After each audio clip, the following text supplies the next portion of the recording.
जब आप अपनी किसी फ्रेंड्स की हैंडराइटिंग देखते हैं तो आपके भी मन में यही सवाल आता होगा कि क्या कमाल का लिखता है, क्या मैं इसके जैसा नहीं लिख सकता? अगर मैं इसके जैसा लिख लेता ना तो मजा आ जाता। और आप कई बार वैसा लिखने का ट्राई भी किया होगा लेकिन फेल हो गए होंगे। लेकिन अब आप फेल नहीं होंगे क्योंकि आपके साथ है अब आपका प्रो, तो टेंशन लेने की कोई बात ही नहीं। भले ही आपका फ्रेंड्स आपको नहीं बताया, लेकिन अब मैं आपको 3 ऐसे सीक्रेट बताने वाला हूँ जिसे अगर आप फॉलो करते हैं तो आपका हैंडराइटिंग इतना स्मूथ हो जाएगा कि आप सोच भी नहीं सकते। और दोस्त, हैंडराइटिंग से आपका एग्जाम में बहुत बड़ा असर पड़ता है।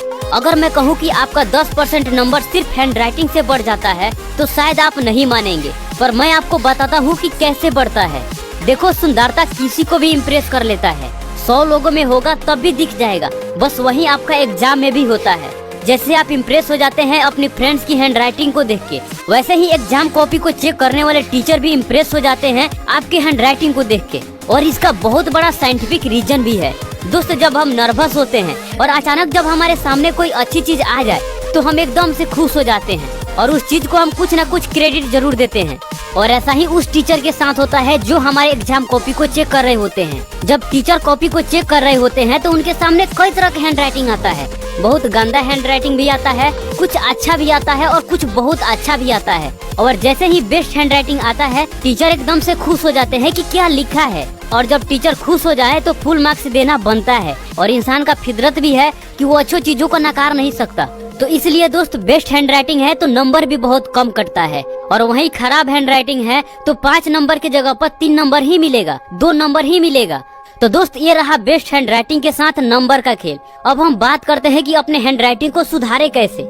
नंबर 1, पेन को पकड़ने का तरीका क्या है? दोस्त, हर स्टूडेंट का पेन पकड़ने का तरीका अलग है, पर हैंडराइटिंग सबसे ज्यादा खराब तभी होता है जब हमारा पेन पकड़ने का तरीका गलत होता है। दोस्त, आप किसी भी प्रकार से पेन को पकड़े, पर पेन पर आपको ज्यादा प्रेशर नहीं डालना। अगर आप पेन पर प्रेशर डालते हैं तो 80% चांस है कि आपका हैंडराइटिंग नहीं सुधरेगा, क्योंकि प्रेशर डाल के लिखने पर उसका निशान अगले पेज पर भी उगता है और इससे अगला पेज भी प्रभावित होता है। इससे हाथ बहुत जल्द थक जाता है और हाथ में दर्द होने लगता है और आप फास्ट भी नहीं लिख पाएंगे। दोस्त, अगर आपका हैंडराइटिंग ज्यादा खराब है तो इस पोजीशन में आप पेन को पकड़िए और आपका इंडेक्स फिंगर बाहर होना चाहिए, अंदर नहीं। और आपका कलम जितना इंडेक्स फिंगर की ओर आगे बढ़ेगा उतना बेहतर रहेगा, और जितना थंब की ओर आएगा तब आपका हैंडराइटिंग खराब होने का चांस ज्यादा रहेगा। तो दोस्त, कलम को पकड़ने का पोजीशन नोट कर लीजिए और कलम पर प्रेशर ज्यादा मत डालिए।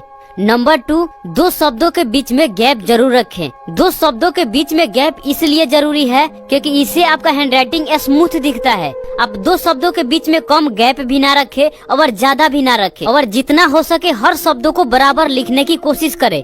नंबर 3, लिखने का ज्यादा प्रैक्टिस करें। दोस्त, किसी भी काम में जब तक हम प्रैक्टिस नहीं करते तब तक हम उसमें परफेक्ट नहीं बन सकते। दोस्त, आप जितना लिखेंगे उतना आपका हैंडराइटिंग बेहतर होते जाएगा और फास्ट लिखने का हैबिट भी बन जाएगा, जो आपके एग्जाम में बहुत काम आएगा।